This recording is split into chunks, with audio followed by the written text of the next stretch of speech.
હા હા હાલ હાલ.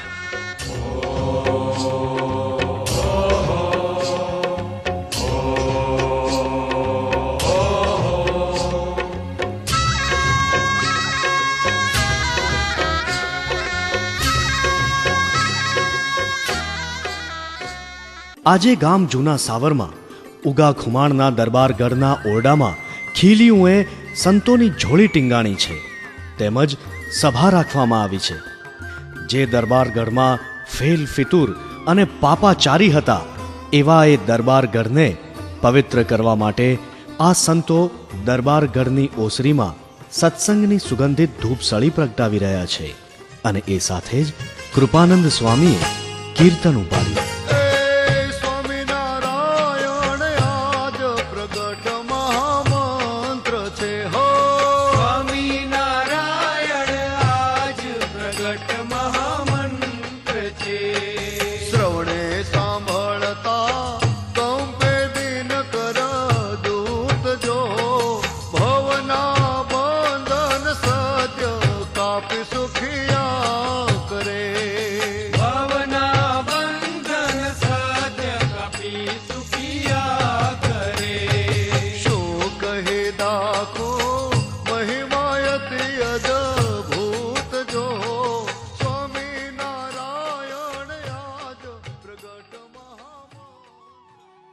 હા તો કૃપાનંદ સ્વામી, થાળ તૈયાર થઈ ગયો હોય તો ઠાકોરજીને ધરાવીને સૌને પ્રસાદ આપો.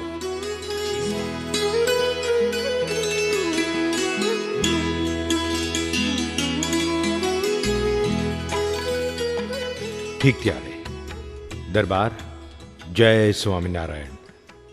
હવે અમે આપની રજા લઈએ છીએ. સ્વામીજી, સ્વામીજી, થોડી વાર માટે થોભી જાવ ને. અને હા બાપુ, મારે આ સાધુ પાસે સ્વામિનારાયણની કંઠી બંધાવવી છે. બેટા, આપણે તો ગુરુ ગામમાં જ છે, એમની રજા લીધા વિના કંઠી ન બંધાય. ને તમારે બંધાવી હોય તો એમની પાસે જ બંધાવી લેવું. ના બાપુ, મારે તો આ સંતો પાસે જ કંઠી બંધાવી છે. અને આપણા ઈ જાનકીદાસ તો બીક લાગે એવા ભયંકર અને બિહામણા છે, એ મને જરાય નથી ગમતા. બાપુ, મારે એની પાસે કંઠી નથી બંધાવી, નથી બંધાવી, નથી બંધાવી. તારે મારું કેવું માનવું છે કે નહીં? બાપુ, મને કંઠી બંધાવી આપો ને.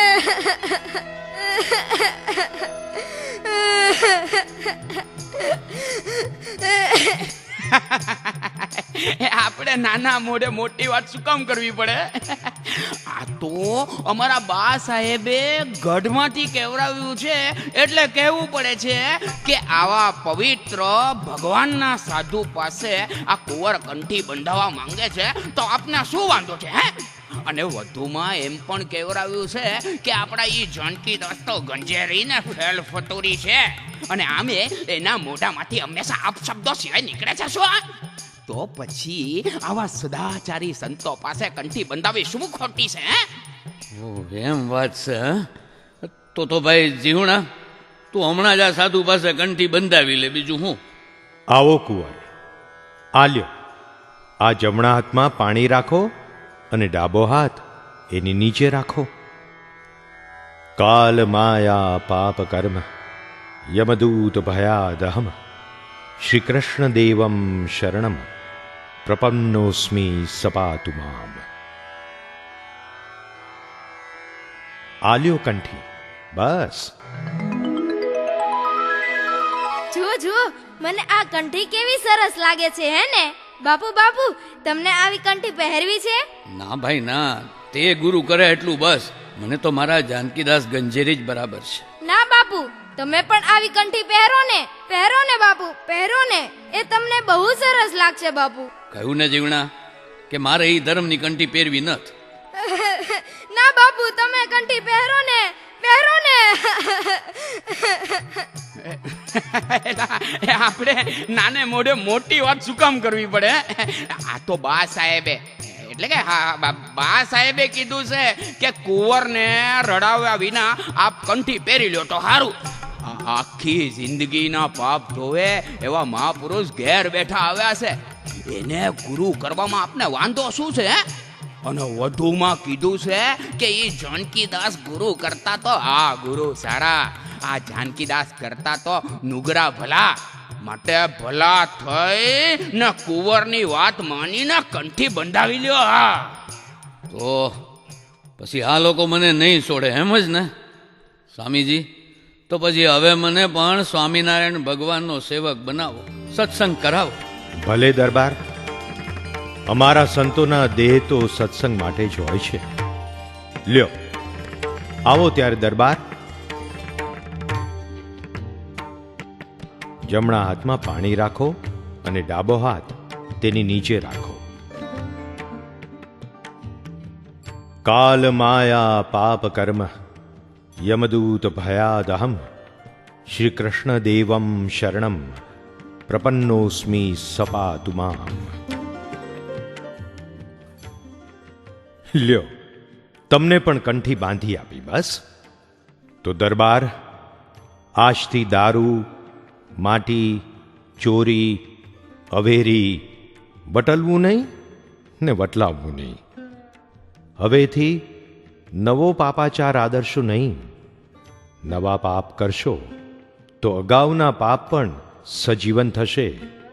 દરબાર, પાણી ગાળજો, તેલ ઘી ગાળજો, લસણ અને ડુંગળી જેવી ગંધારી અને તામસી વસ્તુ ખાશો નહીં. ભગવાન સ્વામિનારાયણનો દ્રઢ આશરો રાખજો. પુત્રની જેમ પ્રજાનું પાલન કરજો. ભગવાન સદાય તમારું સર્વ વાતે રક્ષણ કરે. ભલે ભલે સ્વામી, આજથી હું સત્સંગના એકે એક નિયમ પાળીશ અને રાજમાં પણ પળાવીશ. સ્વામીજી, મને એકલાને હવે કોણ કહું બાપા હે, માટે સ્વામીજી મને સત્સંગી બનાવી દ્યો. આવો ગઢવી, તમે તો દેવી પુત્ર છો. તમારે મોઢે કસુંબા ન શોભે. હવેથી તમે પણ સદાચારને અનુસરજો અને સત્સંગને માથા સાટે રાખજો. કાલ માયા પાપ કર્મ યમદૂત ભયાદહમ શ્રી કૃષ્ણ દેવમ શરણમ પ્રપન્નોસ્મિ સપાતુ મામ. કે ભગત બીજ પલટે નહીં ને જુગ જાય અનંત, હે ઊંચ નીચ ઘર અવતરે